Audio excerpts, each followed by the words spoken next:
troca de ideias. Vai lá! E conosco o Emerson Marinaldo Gardenal, ele que é delegado da Polícia Civil. Emerson, seja bem-vindo. Muito boa noite, obrigado pela sua presença. Boa noite, Neto. Boa noite, Maria. Boa noite a todos os telespectadores. Essa noite maravilhosa de friozinho e chuva, isso aí... É muito bom, né? Maravilhoso, maravilhoso. Já aproveitando, você sabe que teve uma pesquisa uma vez em Nova York, que estava naquela campanha de tolerância zero e tal, né? E um especialista, justamente combate ao crime, ele falou, olha, se nós tivéssemos agora, nesse inverno, muita neve, e durante um período prolongado, o crime vai reduzir quase 70%. E isso acabou sendo divulgado bastante. De fato, caiu neve aquele ano e diminuiu. Tempo de mais frio, menos confusão, você que é delegado, né, trabalha em Piracicaba, é isso mesmo? Perfeito. Realmente, o crime, numa situação de frio, de chuva, ele recua bastante. Uhum. Faz parte, né, um tempo de mais calor, tempo... verão, né? Primavera, verão. Aí você tem mais crimes que se acentuam, principalmente em Lei Maria da Penha. Perfeito. Furtos, roubos e assim por diante. Né? Isso. Mesmo porque também a vítima, ela não sai tanto, né? Sim. É um fator isso também. A pessoa, eu me lembro um tempo atrás, nós fiz uma reportagem até com você, sobre uma casa que os bandidos entraram para dentro da casa, teve retenção de vítima, e justamente era uma noite de muito calor e a família estava para fora da casa. Perfeito. O risco 100%. Numa situação de frio, é lógico, né? As pessoas preferem ficar retidas em casa, né, do que se expor ao frio, eventualmente pegar uma gripe, alguma coisa desse tipo. Então, permanecem em casa e isso também acontece com aqueles que são marginalizados, né, que ficam, né, dentro das práticas de crime. Perfeito. Emerson, vamos falar um pouquinho da profissão de delegado, né? Até para a gente entender. Hoje nós temos as forças de segurança, né? Então nós temos a Polícia Militar, o que mais a população tem contato, né? Polícia Militar, a Guarda Civil e nós temos também aí a Polícia Civil, né? Queria que você explicasse para quem está em casa, até para entender, né? Como se define aí na ação de cada instituição. Perfeito. Antes de explicar, eu vou narrar um pouco da história do cargo de delegado de polícia. Como é que surgiu o cargo? O cargo ele já é bem antigo e ele surgiu na época do Iluminismo. Olha só. Na época das luzes. Quando Dom João VI saiu de Portugal e veio até o Brasil, em decorrência da perseguição de Napoleão Bonaparte. Perfeito. Ele chegou no Rio de Janeiro, que é a capital do Brasil, e lá ele criou o cargo de delegado de polícia no dia 10 de maio de 1808. Foi criado esse cargo. Por quê? Porque... Juntamente com a Polícia Civil também? Não. Não, só o cargo como cargo delegado. A função era do imperador. Então, como ele não conseguia estar em todo momento e em todo lugar ao mesmo tempo... Ele delegou. Perfeito. Por isso delegado de polícia. E aí nós tivemos o cargo que foi aí criado e em decorrência da abdicação de Dom Pedro I, já em 1830, mais ou menos 1831, não vou falar o ano exato, mas é mais ou menos por aí. Nós tivemos as regências Trina, provisória, depois permanente, depois a regência Una. E no ano de 1832, nós tivemos o Código de Processo Criminal criado aqui no Brasil. Nós já éramos um país independente. E aí foi criado o Código de Processo Criminal, em 1832. E o cargo de delegado foi extinto. E no lugar do cargo de delegado foram criados os inspetores de quarteirão e juiz de paz. Olha só. Isso perdurou até mais ou menos... no golpe da maioridade que o pessoal fala, que Dom Pedro II assumiu o trono com 14 anos. Isso. E aí, em 1841, no dia 3 de dezembro, foi recriado por Dom Pedro II o cargo de delegado de polícia. E até hoje, nós estamos aí nessa labuta, em decorrência dessa atribuição que nós temos. E o inquérito policial, propriamente dito, esse que nós estamos hoje em análise, ele foi criado com a Lei 2033, do ano de 1871. Olha. E lógico, né? Ele foi recepcionado por outras constituições, tal. E aí ele encontrou a fundamentação jurídica no Código de Processo Penal de 1841. E até hoje encontra-se em vigor o inquérito policial. Então, assim, o inquérito policial, quem preside é o delegado de polícia. Certo. Então, o delegado de polícia ele tem uma incumbência no inquérito policial. Qual é a incumbência? É a busca da autoria e materialidade. Ele precisa, o delegado de polícia, quando existe um crime, fazer uma investigação com a finalidade de buscar o autor da infração e provar a existência do crime. Perfeito. Exatamente para quê? Para dar subsídios para o Ministério Público ofertar ação penal.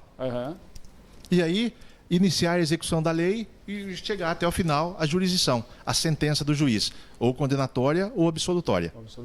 Agora, cabe ao delegado e à sua equipe de investigação justamente colher as provas e depois, através da investigação também, porque eu creio que aconteça assim, eu quero ter o seu know-how aí para explicar para nós. O crime acontece, a gente tem uma ação rápida, que são outras forças de segurança, como a própria Guarda aqui em Piracicaba, ou também a Polícia Militar, e tudo isso é apresentado, né, à autoridade policial, no caso, o delegado. Para apreciar a situação, né?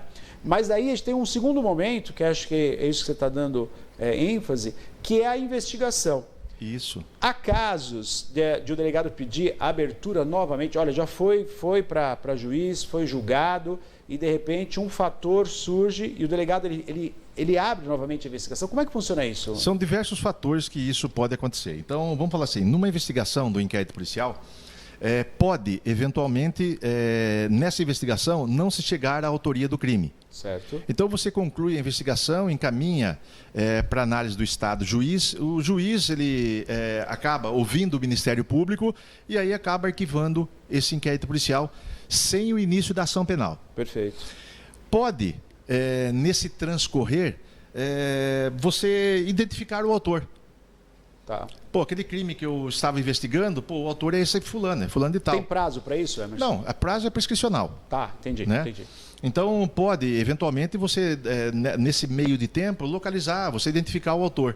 E aí, qual que é a praxe hoje, dentro do meio jurídico, né, policial? Você pede o desarquivamento desse inquérito policial para fins de continuar a diligência. Perfeito. Agora, se eventualmente um inquérito foi encaminhado, o promotor fez a denúncia, o juiz acatou, houve todo o trâmite de contraditório e ampla defesa, o juiz sentenciou e transitou em julgado, mesmo que surjam novas hipóteses, salvo em benefício do réu, aí já é meio complicado você retomar essa investigação. Isso não é cabível. Tá, entendi. Estamos ao vivo, 2534-234, 991-41-1048. Tem pergunta chegando e você pode participar conosco. Pois não.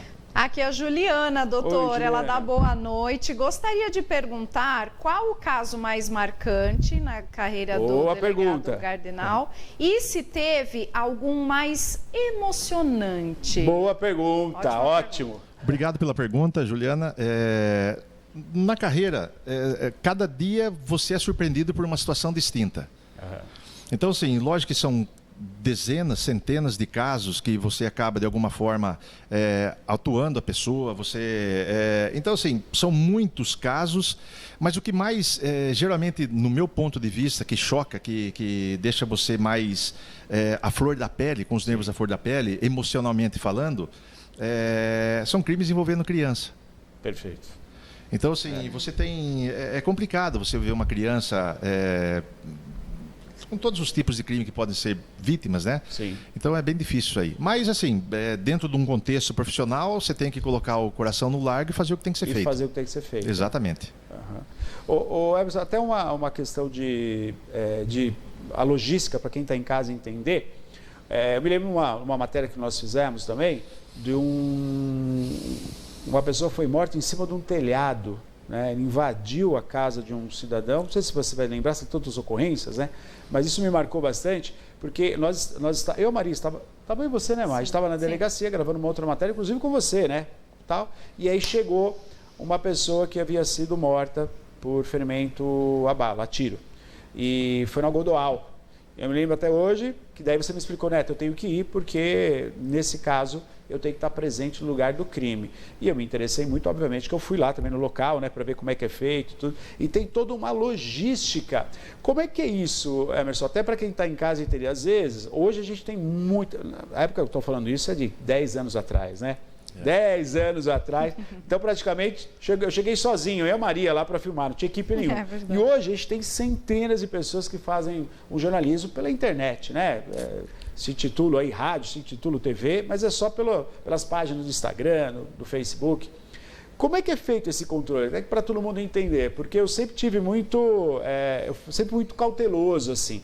Eu ia para os locais, mas eu não queria adentrar, eu ficava de longe filmando até eu receber uma hora. Você pode filmar aqui, pode chegar um pouco mais perto, porque tem que ser preservado. Explica para nós, até para a população entender, porque você fez o esquema de fechar a rua, o corpo ainda estava em cima do telhado, e aí depois do tempo você veio explicar para nós, daí chegou um outro jornalista também, você veio explicar o que tinha acontecido. Como é que funciona tudo isso? Porque tem que ser de bate-pronto, né? Sim, você está no local, não dá para deixar para amanhã. Não é? O lugar do crime é o lugar sagrado ali que você tem que entender o que está acontecendo. Explica para nós. Aí, sim, eu vou começar do começo. Aí eu chego nesse ponto. Tá. Pode ser? Então, o que é importante nós entendermos é assim, por que é o delegado de polícia que geralmente vai no local do crime? Por que essa necessidade? Uma, que existe uma determinação processual que assim se estabelece. Mas, assim, antes que surjam perguntas, o que é importante? Por que existe a Guarda? Por que existe a Polícia Militar? Por que existe a Polícia Civil? Perfeito. Qual que é a diferença dessas instituições? É importante que todos saibam que existem atribuições distintas de cada uma dessas instituições. Então, tanto a Guarda Municipal quanto a Polícia Militar, elas são polícias fardadas, ostensivas, que têm uma atribuição. Então, vamos falar da Polícia Militar, por exemplo. A atribuição da Polícia Militar, ela é ostensiva fardada. Qual é a determinação legal? A Polícia Militar, ela precisa, com aquela parte ostensiva, fazer com que o crime não aconteça. É ostensivo exatamente, porque se você vê uma viatura, você vê um policial fardado, eventualmente... Inibe a ação. Exatamente, inibe a ação do criminoso, do marginal. Se eventualmente a Polícia Militar não conseguir fazer essa inibição e o crime for praticado, aí surge a Polícia Civil, que vai investigar quem cometeu o crime. Perfeito. Então, olha que interessante. Então, quando um crime acontece... Acontece por N motivos, não tenham dúvida, mas aí cabe à Polícia Civil fazer a investigação. Muitas vezes, o indivíduo está cometendo um crime e aí a Polícia Militar ou a Guarda acaba detendo esse sujeito. E por que a Polícia Militar apresenta para o delegado de polícia? Olha que interessante. Apresenta por quê? Porque a investigação é da Polícia Civil. Então, o delegado de polícia é o primeiro garantidor de todos os direitos fundamentais do cidadão. Por quê? Porque é através dele que você começa o início de uma investigação. Isso é muito importante. Então, o policial militar lá apresenta o conduzido, o sujeito que está lá eventualmente praticando um crime, vai narrar a versão. O preso também, o detido também vai narrar a versão dele. Sim. E aí, com a convicção que você tem legalmente, você precisa fundamentar a decisão que você vai tomar. E aí você deve decidir se você vai prender o sujeito, se não vai, e fundamentar essa hipótese que você tomou no momento do fato. Perfeito. E aí, assim, voltando nesse episódio agora da situação. Por que naquele dia que aconteceu esse fato, foi o delegado de polícia? Porque é um crime de morte. Quando há um crime de morte, o Código de Processo Penal, ele determina que em todos os locais de infração penal, a autoridade tem que estar lá com qual finalidade? Resguardar a perícia. Perfeito. Então, você vai no local, você faz todo o levantamento perinecroscópico com qual finalidade? De levantar tudo o que aconteceu. Verificar se no local teve briga, todas as circunstâncias do fato. Porque você tem testemunhas que vão narrar o que aconteceu. Você tem essa parte. Muitas vezes não existe testemunha. Muitas vezes você vê o corpo abandonado no local. Exato. E aí se ater ali ao cenário, né? Sim. É fundamental, exatamente. né? Exatamente. Daí você vai no local, você faz todo o levantamento perinecroscópico juntamente com o perito. O perito também vai, com toda a sabedoria que tem um perito, ele faz e levanta também tudo aquilo que ele consegue perceber. E aí, você, delegado de polícia, você faz uma requisição para aquele perito responder os quesitos que você acha importante na investigação.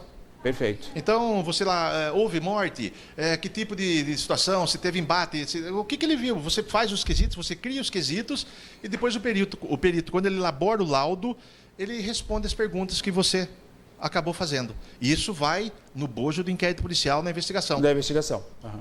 E naquele dia foi exatamente isso. Então, porque muitas vezes você acaba, de alguma forma, no caso que foi colocado... O caso foi o seguinte, um sujeito invadiu a casa e a pessoa que estava dentro, não vou falar a função dessa pessoa, nem o que ela era, nem o nome, nem nada, nem o endereço. Mas o decorrer dessa investigação, se constatou que houve uma invasão na casa e houve uma reação do morador, e o morador reagiu com um tiro e acabou matando a pessoa que invadiu a casa. Foi essa a situação. Mas no dia, isso não estava esclarecido ainda. Né? Por isso eu li o texto e falou, olha, vamos ter que levantar toda a situação, o sujeito está em cima do telhado, ele está, na maneira que ele está, o corpo dele, é como se ele estivesse saindo da casa, então isso também conta. Eu li que você deu alguns detalhes que vai ter que ser investigado isso daí. Dias depois foi constatado que de fato aconteceu, foi uma legítima defesa, creio eu, do morador, né? Que viu a pessoa que invadiu e reagiu. Né? Perfeito. Mas é interessante isso, porque era muito tarde, acho que era umas 2 horas da manhã, você estava no plantão, quer dizer, você não tinha ninguém na rua, né? E quem acionou a polícia foi o próprio morador, que chamou a polícia. Né? Então, assim, é uma situação bem atípica, né? Sim. Mas tem que ter todo esse cuidado para se entender. E você falou uma coisa muito legal, eu lembro na época, nós vamos aguardar o perito chegar, que o perito vai levantar todos os pontos aqui, e você fechou as 2 esquinas. Sim. Né? Porque, na verdade, esse entendimento é muito bacana para quem está em casa até compreender. Tudo pode acontecer. Às vezes, sim, você tem uma cápsula deflagrada a 500 metros, sei lá, 500 metros não, mas a 50 metros, que aí você dá um outro tom para a situação. Sim. Né? Muitas vezes o crime se arrasta por metros, por dezenas de metros. Uhum. Então, ali onde está lá o corpo, não quer dizer que foi o local exatamente onde aconteceu. Ele vinha acontecendo e ali foi o desfecho final. Sim, ótimo. Então, você tem que fazer todo o levantamento do local, exatamente na procura de cápsulas, de câmeras, tudo minuciosamente. Uhum. Por quê? Porque se você faz um local de um homicídio, de qualquer crime bem feito, você necessariamente consegue, dentro da investigação, ter subsídios exatamente para você conseguir vincular a autoria a alguém, você comprovar a materialidade, a existência do crime. Sim. Então é essa a nossa função como autoridade policial, como delegado de polícia. Uhum. Você sabe que, você está falando disso aí, uma vez eu fui também numa ocorrência, Emerson, não me lembro se foi sua, porque eu acabei não ficando até o final, né? Houve 4 pessoas foram mortas ali pro lado... O bairro que a gente foi hoje, Lucas, como é que chama o bairro que a gente foi? Nova Suíça. Nova Suíça. Foram 3 pessoas mortas ali, Nova Suíça. Uma estava dentro do carro, outra estava na calçada e outra mais para frente, assim, foi arma de fogo, um machado que foi usado e tal. E a gente chegou lá também, a perícia chegou, era umas 3h30 da manhã. A gente já viveu bem essas situações, né, Maria, durante a madrugada aí das ocorrências. Foram várias situações. Várias. O policial ligou e falou, estamos aqui, houve 3 pessoas mortas aqui, peguei o carro e fui para lá, umas 3 horas da manhã. E era um caos, essa situação era também toda isolada e tal. E eu me lembro que o perito chegou, era aquele perito, ele era oriental, o nome dele, meu Deus? Lu. O Lu, aposentou já, né? Aposentou. Grande Lu. Grande, uma simpatia, excelente perito, excelente, né, doutor Emerson? Aliás, todos que hoje estão são maravilhosos. E tem que ser, né? A profissão exige. Sim. Eu falo assim, que um perito, ele consegue ver coisas que, olha, acho que nem com uma lupa você vai enxergar. Você pega o conhecimento técnico, né, na situação do fato, né? Então é bem importante o conhecimento. E foi muito bacana que ele levantou tudo, a morte foi feita dentro da casa, né? E o carro saiu com a pessoa ferida, a pessoa faleceu. Uma das vítimas estava dentro do carro. E nós estávamos naquele local. Tudo escuro, Emerson. Está tudo escuro, a gente com a lanterna, com a luz da câmera. Aí, em determinado momento, ele falou, Neto, por favor, traz a câmera aqui, vê se você consegue clarear esse lado aqui. E eu liguei a câmera e a gente encontrou uma cápsula para o lado de fora. Mudou completamente. Ele falou, não, agora mudou todo de figura. Perfeito. Foi dado tiro aqui fora também. Então, pode ter começado aqui, a briga foi para dentro e de dentro veio para fora. Olha que coisa, eu fiquei assim, apaixonado pela coerência, né, da profissão dele, que ele falou, agora mudou tudo, eu fiquei assim, é verdade, né? Quer dizer, se deu tiro aqui fora, não foi lá dentro da casa, a coisa pode ter começado aqui fora, e mudou todo o contexto. E são esses detalhes que o delegado, o perito tem que estar atento, né, Emerson? Sim. Então, assim, só para vocês entenderem como é que funciona o inquérito policial, a investigação. No Código de Processo Penal, nós temos 10 meios de prova. São provas que são denominadas provas nominadas. Por quê? Eu tenho no Código de Processo Penal essas provas que você pode utilizar para demonstrar, por exemplo, a autoria de um crime, para você demonstrar a existência de um crime. Então, quais são elas? Eu vou citar apenas algumas para vocês entenderem. A perícia é um dos meios de prova. Certo. Declarações da vítima, outro meio de prova. Prova testemunhal é outro meio de prova. Busca e apreensão, outro meio de prova. Acariação, indícios, e assim vai. Provas documentais e assim por diante. São 10 meios de prova que geralmente nós trabalhamos. Então, assim, o delegado de polícia, ele usa também a perícia para analisar todo o conteúdo probatório. Não é só a perícia.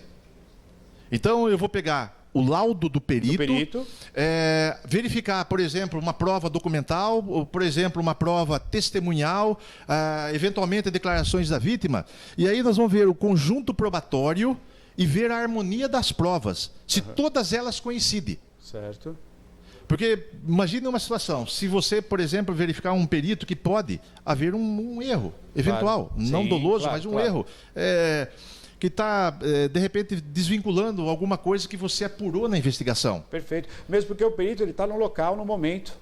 Momentos depois do crime acontecer. No calor do fato. E o delegado vai buscar semanas antes. Isso, dias antes, correto? Ou depois. Ou depois, exato. Exatamente, Perfeito. porque você faz a investigação Perfeito. posterior ou anterior. Perfeito. Então, muitas vezes, você fez uma investigação, você lá pede um mandado de busca e apreensão, você chega na casa do indivíduo, essa investigação, muitas vezes, estava meses já sendo desenvolvida. Ou você é avisado desse fato, você vai ao local, depois você vai ficar, muitas vezes, meses investigando.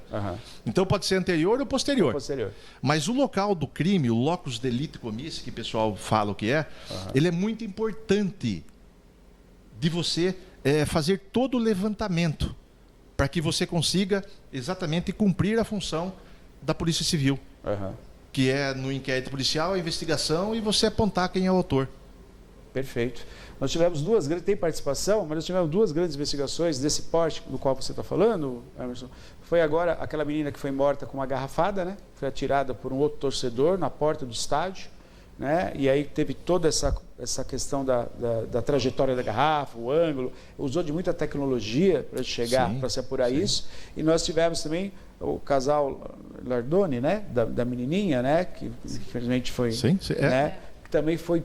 A perícia trabalhou ali dentro, depois trabalhou o que aconteceu antes também, a equipe do delegado de investigação, né? Todas as provas para chegar ao acusado que ninguém esperava, né? Sim, hoje a investigação é muito gostosa. Você tem todos os meios de informação possíveis para você buscar. Você pega a parte de informática. E hoje agregou, não é isso, Sim, Emerson? Você tem o celular e o computador que fazem parte, tem que aprender celular, tem Essas que aprender interceptações ambientais que você tem de câmeras de vigilância, isso aí é muito importante. É muito importante. Então, isso ajuda muito numa investigação policial. Então, acontece um crime e você acaba, de alguma forma, descobrindo que naquele local tem uma câmera. Pô, tá lá a autoria. Muitas vezes você fala, aí, ó, não tem nem o que falar. Então, é muito importante. Então, estar atento no momento da prática de um crime, aquele que vai atender a ocorrência, é muito importante. E aí, assim, para vocês entenderem um pouco mais de como funciona o acionamento da perícia. O local do crime, ele pode estar prejudicado ou preservado. O que é um local prejudicado e o que é um local preservado? O local prejudicado é quando, por exemplo, acontece o crime e aí pessoas acabam mexendo no local. Por exemplo, você tem uma vítima que foi sequestrada e aí abandona o carro, a vítima está no cativeiro, abandona o carro em determinado local. Aí vai populares, abre carro, fecha a porta, abre porta, não sei o que, Você está com o local prejudicado, parcialmente prejudicado. Por quê? Você poderia, eventualmente, ali captar impressões digitais para fazer a identificação desses possíveis sequestradores. Certo. Então, numa situação dessa, você acaba vendo que o local está prejudicado para a perícia. E quando o local está preservado? Quando o criminoso ele deixa o local e o local permanece da forma natural que ficou após o crime.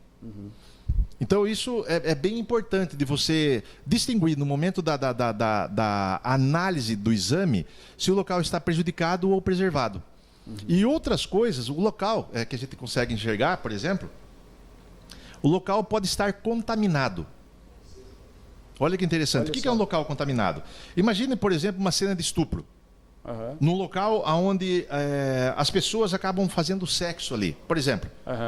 E ali você pode encontrar muitas camisinhas usadas. Sim, sim. Que não fazem parte daquele crime. Exatamente. Então isso geralmente é denominado um local contaminado. Então você tem que prestar muita atenção para você não pegar algo que não pertence ao fato do crime mesmo. Exatamente. Olha só. Então isso é muito importante. Muita coisa, você vai participando conosco, 991411048. Estamos falando aí, né, da investigação, da Polícia Judiciária, da carreira de delegado, hoje com o Emerson conosco aqui, delegado. Há quanto tempo delegado da Polícia Civil? Eu estou como policial civil, quase 4 décadas. Como delegado, 2 décadas. Você primeiro foi policial civil, é isso? Sim, Olha que legal, não sabia. Fui escrivão de polícia por muitos anos. Olha. Fiz parte da polícia. Aprendeu tudo aí como é que funciona. Exatamente. Eu comecei minha carreira na Ciretran, na delegacia de trânsito, depois fui para a polícia do Exército, depois entrei como escrivão, aí fiz faculdade de Direito e hoje sou delegado.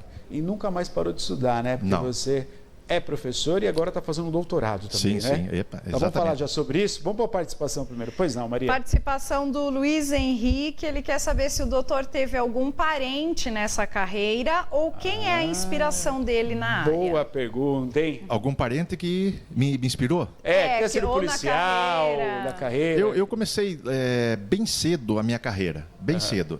Eu comecei a trabalhar, na época, isso é permitido, na delegacia de trânsito. Eu tinha acho que 13 para 14 anos de idade. Olha só. E tinha alguns delegados que eu me inspirava neles, como o Dr. Rubens Pacheco. Perfeito. E então era assim, uma pessoa que eu admirava muito.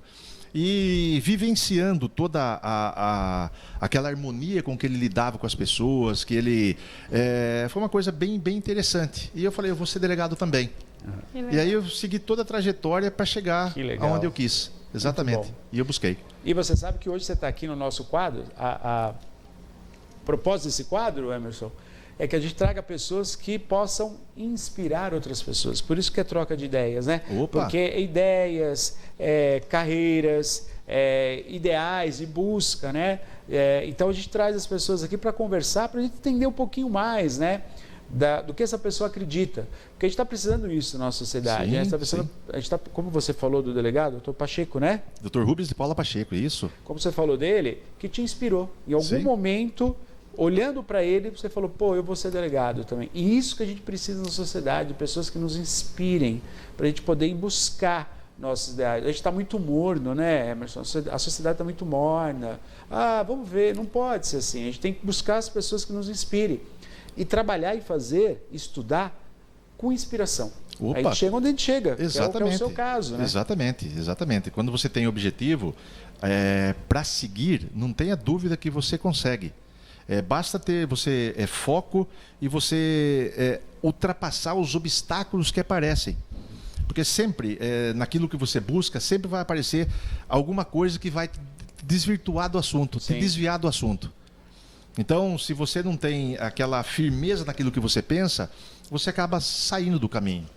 Então, é importante que você tenha objetivo, você acompanhe esse objetivo e você busque a determinação. E aí você alcança. Alcança, né? Sim. Eu me recordo que antes de ser delegado de polícia, muitos falaram, pô, vai ser delegado de polícia, para com isso, vai ser outra coisa, você não vai gostar, você é isso, você é aquilo. Eu sempre dizia, eu vou passar. Se eu não gostar, eu saio. Muito bom. Mas eu vou atingir aquilo que eu quero. O objetivo. Eu vou dizer se eu gosto ou não. Até agradeço do toque que você está dando, tal, mas fica tranquilo que se eu não gostar, eu saio. Eu sei fazer isso. Da mesma forma que eu estou buscando, eu posso também sair fora. E assim, estou até hoje. É uma carreira brilhante, adoro o que eu faço. Faço com amor, faço com toda a minha dedicação e conhecimento que eu sempre busco nos estudos. Que bom, que bom. mais participação da população. Pois não, Roger, da Boa Noite, Oi, Roger. Neto. Como está a situação do atendimento do plantão em Piracicaba? Ainda está com pouco contingente, atendendo várias cidades da região? Pois não. Sim. Nós passamos, há alguns tempos atrás, uma dificuldade bastante grande com falta de funcionários. Uhum. Isso não foi aqui em Piracicaba, mas em todo o estado. Mas isso está sendo recomposto. Então, hoje já estamos com toda quase o efetivo completo. Uhum. E isso a gente está, com certeza, buscando melhorias com esses novos policiais e assim por diante.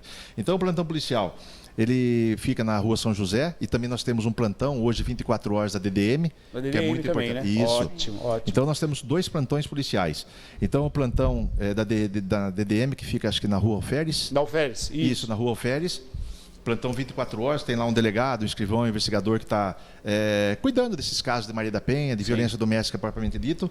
E aí nós temos também um plantão na Rua São José, esquina com a Verdieiro, com os policiais que estão ali mais para um outro lado que não seja violência doméstica. Uhum.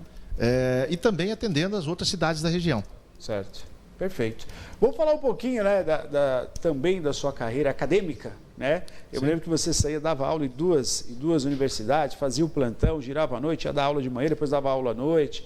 Você continua nessa pegada ainda, né, de estar envolvido, né? Sim. E agora com um projeto muito legal na Exalc, do seu doutorado. Vamos falar um pouquinho sobre isso, que eu achei fantástico o que você trouxe para nós aqui. A população precisa saber disso. Algo tão importante que talvez parta daqui para o Brasil e para o mundo. Vamos falar um pouco sobre isso. Exatamente. Eu sou professor também, professor não, né? Eu sou um aluno mais experiente, vamos falar assim. Né? Professor. A gente fala professor da IT negra, não. É um aluno mais experiente que está sempre aprendendo. Essa é a nossa atribuição como ser humano, sempre evoluir e buscar o progresso, né, do espírito e assim por diante.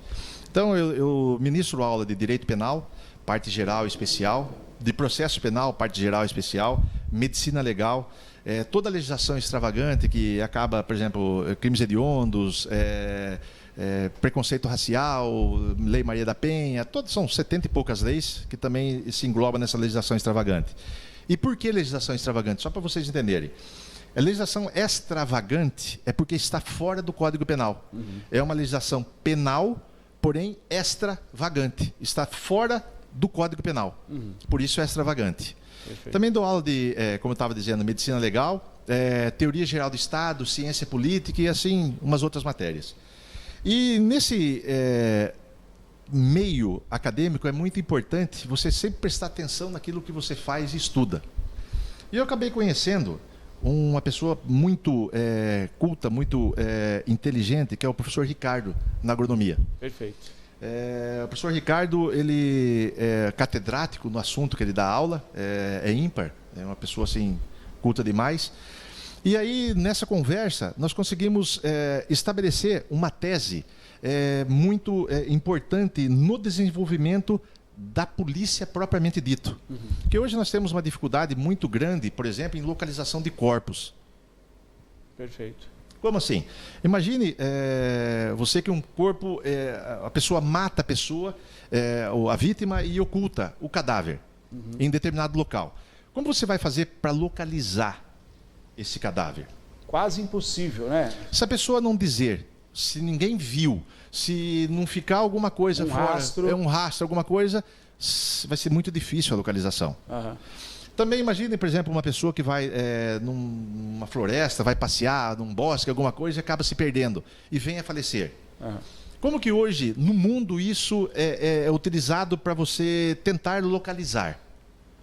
Então, são técnicas que isso é empregado em todos os países do mundo. Então, você usa cães, você usa homens em parte terrena para ver se consegue localizar, fazendo um rastreamento, helicópteros, você usa também urubus, né, eventualmente, que estão ali rodeando determinado local, que pode ter ali algum objeto, algum cadáver, alguma decomposição. E essa tese que nós estamos fazendo na Exalc, ela é bem interessante, por quê? Só para vocês entenderem como funciona o corpo humano. Como eu dou aula de medicina legal, a medicina legal ela tem uma matéria que fala de tanatologia, que é o estudo da morte. Tanatologia. Tanatologia, que é o estudo da morte. Uhum. E dentro da tanatologia, você tem a pitomatologia. que fala das fases de decomposição cadavérica. Então, nós temos aí algumas fases de decomposição cadavérica, e na terceira fase da decomposição cadavérica, o corpo ele fica liquefeito. Olha só. Solta muito líquido. Solta muito líquido. Ele fica uma gelatina. Tá. E soltando líquido, ele solta nutrientes que a planta absorve. E quando a planta absorve esses nutrientes, que poderia, lógico, dizer que é o próprio nitrogênio, ou uma carga excessiva de nitrogênio, a planta, quando absorve, ela faz a fotossíntese com uma coloração diferenciada. Olha isso. Então, nós conseguimos captar essa coloração, e aí com drone, essa coloração já foi escaneada, e com drone você consegue fazer, eventualmente, imagine numa floresta, você capta aquela árvore, coloração, aquela planta mais formosa, mais brilhante. Aquele brilho, exatamente, olha da fotossíntese, você consegue saber que naquele local tem alguma decomposição. Então você não precisa fazer todo o rastreamento e assim por diante. É lógico que essa tese já está em desenvolvimento e ainda não foi concluída, mas é uma tese bem interessante, porque é daqui para o mundo. Para o mundo, muito interessante, com todo o know-how, o respaldo da Exalc, junto com o professor Ricardo, né? Isso, professor Ricardo Ferraz. E toda a sua experiência. Isso vem revolucionar a investigação, né? Isso é muito interessante. Muito interessante. Parabéns. Pô, que legal, que legal. Muito legal, bom. Tá vendo como não tem limites para a profissão, né? Quando você ama o que faz, você consegue aí enxergar outras possibilidades, como é o caso aí do seu doutorado que está sendo feito na Exalc, num assunto que tem muito a ver com a sua profissão, mas que agrega outros pesquisadores, né? Exatamente. Você pega a botânica forense, que não tenha dúvida, a Exalc é Exalc, né? Exalc, uma referência. Não tem nem que falar, sim. É número 1 e acabou, né? Não tem nem que falar. Muito bom. Emerson, que papo legal, hein? Sempre à disposição. Muito obrigado por ter me recebido aqui. Eu fiquei muito feliz de ter sido convidado. Puxa vida. E à disposição sempre. Um amigo de longas datas, né? Sim, puxa. sim. E tê-lo aqui conosco é, sem sombra de dúvida, inspirar esse público que nos assiste, né? Principalmente os jovens, né? Para ter essa consciência. Olha quanta possibilidade você tem, né? De se apaixonar pela sua profissão. Independente de qual é a sua profissão, mas se apaixonar. Né? Como é o caso do Emerson. Ele fala da profissão como uma grande possibilidade e não parar de estudar. Nunca, né? Exatamente. Acho que isso é fundamental. Você falou com muita humildade, né, professor? Mas sim, é um mestre, né, que estuda e aquilo que você estuda você quer passar. Né? Por isso, é um mestre aí na área. Parabéns. Sim, o que é importante sempre é você ter objetivo e você gostar daquilo que você faz. Quando você gosta, o trabalho ele não fica um trabalho. Ele fica exatamente aquilo que te agrada. Isso é muito importante. E lógico que numa profissão você não vai ter só flores, você encontra os espinhos também. Claro, faz parte. Aí esses espinhos, quando você encontra, é exatamente para a sua evolução. Então você tem que melhorar, no que você tem que melhorar, como melhorar, de que forma você vai agir em relação a isso, o seu entendimento e o que você vai tirar de lição em relação àquilo que você aprendeu. É muito importante. Muito bom. Emerson, muito obrigado a todos. Obrigado, viu? Agradeço à Polícia Civil do Estado de São Paulo aí, você vindo falar um pouco da profissão. E a gente tem que contar sempre com a delegacia, com o delegado, com os investigadores, né? Sempre à disposição. Muito obrigado a todos. Valeu. Obrigado, Emerson. É o nosso quadro, então, Troca de Ideias.